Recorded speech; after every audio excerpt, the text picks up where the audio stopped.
Kia ora koutou, and welcome to Planning Conversations, NZPI's new podcast providing a forum for planners to use their voice and share lessons and ideas about planning in New Zealand. We have a big year ahead for the profession, and change is on the immediate horizon. To continue these conversations about change, we have the privilege today of speaking to former NZPI President and NZPI Fellow Sylvia Allan. Sylvia has over 50 years of experience in the planning profession, now describing herself as a very busy retired person. She was the first winner of the Nancy Norcroft Planning Practice Award and was awarded a Distinguished Service Award in 1996. Sylvia served as president of NZPI between 1990 and 1992, and for 12 years was the national planning team leader at MWH, now Stantec, where she led over 50 planners across the country. She has extensive experience across the public and private sector, both here and in the UK, and has been at the centre of change as the planning profession has evolved. Hi and welcome, Sylvia. Hello, Rochelle. Great to have you. Now, I've got a question for you to begin. We're headed into the next round of resource management reforms, and local government reform is also on the table. You've been here before. Can you tell us about your own experience of transitioning from the Town and Country Planning Act then to the much touted change to the Resource Management Act back in 1991? Right, well, that's a big question. So Sure I is. started my planning practice under the 1953 Town and Country Planning Act. And I mean, it wasn't in 1953, but it was still that legislation, and it was very randomly picked up and adopted by local councils because there was no absolute compulsion to actually even prepare plans. So it was very slow, and it was very formulaic and standard. When I started working at Auckland City Council, I had a drafts person who had a set of coloured inks. Brilliant. And she had to fill in cadastral maps by hand, and there was a limited number of zones that you were able to use and things. So it was very kind of formulaic and simplistic. So when the 77 Act came along, it was actually a big step forward because it made planning compulsory, and it gave councils much more freedom to do what they wanted. But of course, in those days, we still had district and city and county councils, so there was no regional layer at all. I went overseas between 1973 and 1977, and when I came back, I actually got a job educating planners through the Technical Correspondence Institute. We said the Institute had supported a New Zealand certificate in town and country planning, so I became the main writer of workbooks and things for that. And it was a very interesting time because I could kind of reflect on my professional experience. So that took me through the first 10 years probably. Coming back, and in those days I also got very involved in community planning, so I saw both sides of what was going on in planning in New Zealand then. So the big step forward in the late 80s was central and local government reform, and that involved the establishment of DOC and the Ministry for the Environment and regional councils, and quite a lot of rationalisation of the small district and county councils into proper districts and cities. So that then set the scene for the Resource Management Act, which was a huge step forward. It was really good because it consolidated so much single purpose legislation. So what you might have had a specific act to build the Auckland Harbour Bridge, for instance, right? And all that stuff then became encompassed in one piece of pretty universal legislation. So transitioning, I just saw the opportunities as a great step forward. Then it actually seemed sensible. And although planning was actually a dirty word even back then, Really? yeah, the whole legislative setup was about preparing and administering plans. So, as a planning institute, I think we were quite comfortable with the way things went. We also had it was set up with the Ministry for the Environment leading the development of the new legislation in a very sensible way, with a core group of very capable people within the ministry, including people who were co-opted into to fill the I suppose it was the actual statutory lawmaking side of it, environmental capability, and there was quite a lot of work was farmed out to consultants, and by then I was I was a consultant, so I was in a position to actually advise on some of the aspects that were being developed. But it was extremely well. I thought it was extremely well run. It did take well over 2 years to develop the legislation. That's interesting, that time frame, given what we're looking at now. That's right. Yes, and yes, things seem to get faster and faster. The Parker Review was probably 18 months, or maybe it was 2 years, but it seemed quite fast, and now we're on a very fast time frame. Regional councils and the way regional councils were set up actually, enabled that regional level of planning, the water and soil management, which nobody had really done. That was mostly done through central government prior to that. I was going to ask, how did the local government reforms going on at the same time impact on that change through the legislation for planning? They were slightly ahead. So by the time we started looking at the resource management legislation, we had those new bodies in place, and that was catchment based, which seemed, and there was a lot of discussion over local government reform as well. So, but it all seemed to match quite well with what would be the future legislation. Yeah, it's my role in it, as I came to have a bigger role in the Planning Institute as well, was great. We set up a working group within the Planning Institute to make sure that we were collecting the opinions of all our members, and we're a much smaller profession then, and a much less specialised profession. So we learnt from each other. There were people working in the old Ministry of Works, for instance, who had a wealth of regional planning experience, including seeing regions as urban and rural regions. So they were very much involved. There were people who'd been in the Forest Service, which then became partly DOC, and we tried to make sure that we drew on the biggest group of involved people that we possibly could, and experienced people. That actually leads quite well into the next question I had for you there, Sylvia. Was there one thing that you can recall that still resonates with you today about managing your way through change? And perhaps it's something that someone said, or an initiative that was done to support the change process?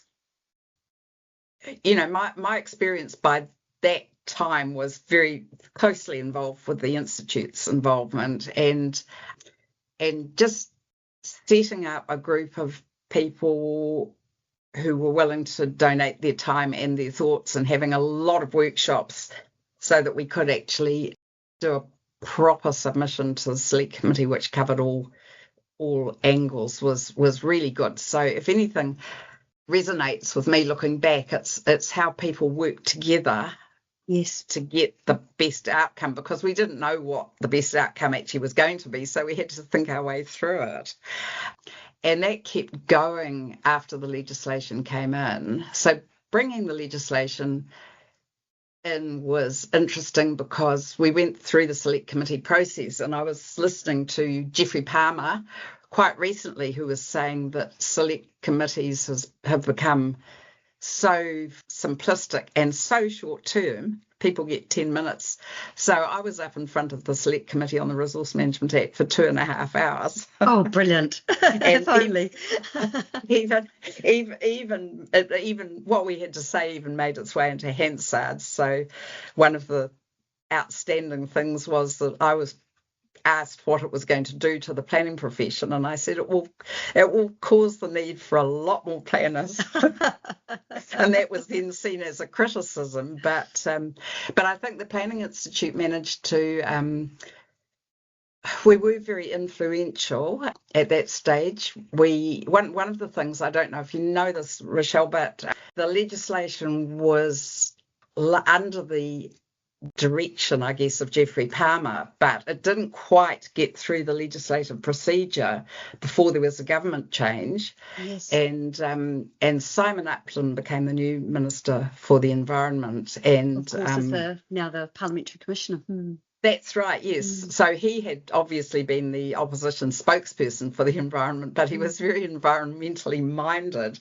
But he did set up a review group, which included one planner and 4 or 5 other expert areas to completely review the legislation. And with a small number of changes, which were mostly considerable improvements in the wording of Part 2 of the Act as we know it, which hasn't really been changed at all, subsequently. So in a way, it must have felt quite bipartisan then.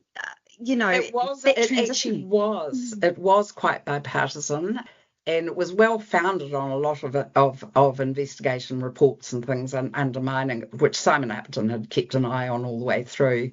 So yes, it was good at the time. So yeah, the Planning Institute's involvement once it became law was just to try and educate everybody, the wider public as well as its own members, and working with the local government in New Zealand, getting councillors on board as well, because they were very involved in setting up the first district and regional plans. So working together, sharing knowledge, and getting out around amongst the communities. The Institute did a travelling roadshow, which I think probably went to about 10 or 12 centres around New Zealand very early on, within the first month or two of the legislation becoming law. And we actually had hundreds of people come along to some of our sessions, which was really good.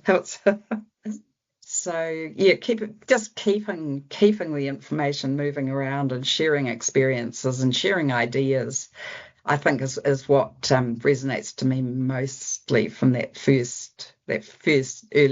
early couple of years of the resource management legislation. Yeah. Were there conversations about practice change then? That shifting in practice as a result of the changing in legislation and what was going on at local government level too?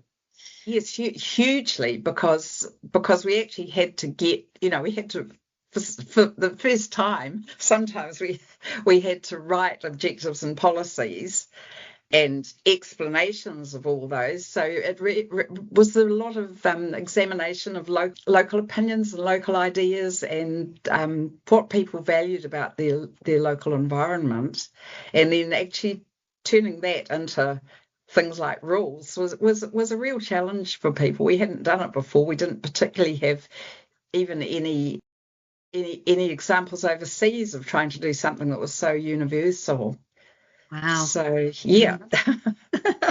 That's great. Wonderful to think that we're back in this space and there are lessons to be learned. I mean, your roadshow idea, that's certainly something that we're embarking on with our spatial planning workshops, which we expect to see form a big part of the new legislation. Yeah, it's interesting to see history does repeat. I think, spatial planning, so I was also a bit involved in the Parker Go at review 4 or 5 years ago. And I really thought that this current government might actually keep the Spatial Planning Act, because it certainly needed that level of planning and that consistency over a 30-year period. Seemed very good. And in a way we are going to have that carried through. So Yeah. Watch the space. So a slightly different question for you now. You've been involved with a recent environment court case under the fast track legislation. What has your experience of the start of a new planning system looked like, and how does it compare with your work in the past? Yes. So the fast track legislation, I guess it grew out of the ability for the minister to call in projects, which has been it was in the Resource Management Act back in 1991. So it's just crystallised, I suppose, a process for that, and Yes. crystallised decision-making criteria for those types of projects.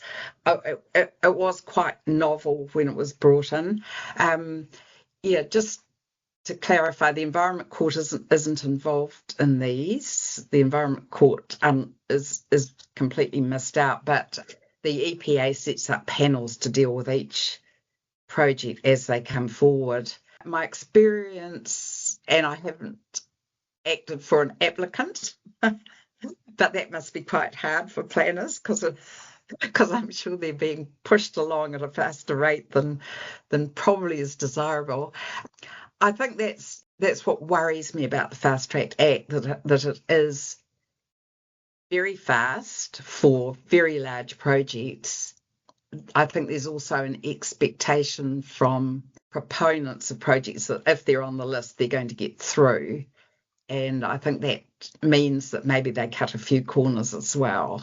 The panels, I think, have been well set up, and they've used their ability to divert from the minimum requirements to actually do more inquiry perhaps than the applicants expect. So, but I think in a way those projects are taken out of context, and everything that a council might bring in is not necessarily brought in by them, particularly the infrastructure concerns about some of the large housing developments, things.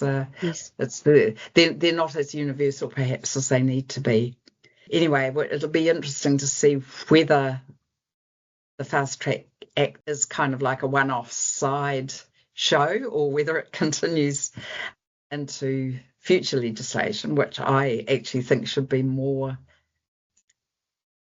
comprehensive than just taking out a series of large projects.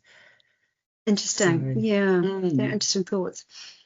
Yeah. What advice do you have for planners who are frustrated by the current system, both on a consenting and development side? And what do you think needs to change so that we can make the most of the opportunities we've got ahead? That's a really hard one, because I think it's over 30 years that we've had the Resource Management Act. I think, again, changes in the Local Government Act and changes in the way that local government is administered has made it harder for planners, because you tend to get pushed down either the policy side or the consenting side, and a lot of planners are missing out that cross-fertilisation that you get from working in both. So, but I suppose, and there's a lot of frustrations in the limited scope that a lot of applications get.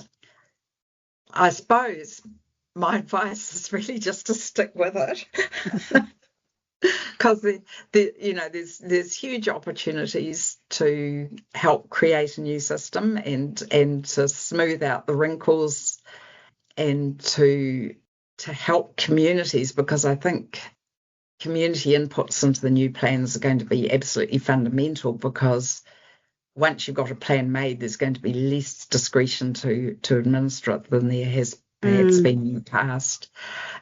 As a profession, I think planning sets you up really well to do a whole lot of things. So if you get really sick of the planning system that comes out of this process, there'll be plenty of other opportunities. Anything else to add about our conversation about preparing for change ahead? Looking back on my profession, I didn't even mean to be a planner. I meant to be a hydrologist. But as things turned out, I think you get a wonderful life experience being a planner. You get to get involved in all sorts of different things that you might not know much about at the start, but having a full career where you can become a generalist rather than a specialist, I think there's a lot of personal growth things in that and personal benefits. So yeah, and planning is one of the few professions that allows you to do that. What a lovely note to end on. Thank you for your time today, Sylvia. It's been fabulous to be in conversation with you. Yeah, nice to talk, Rochelle, and I wish everybody the best for the future.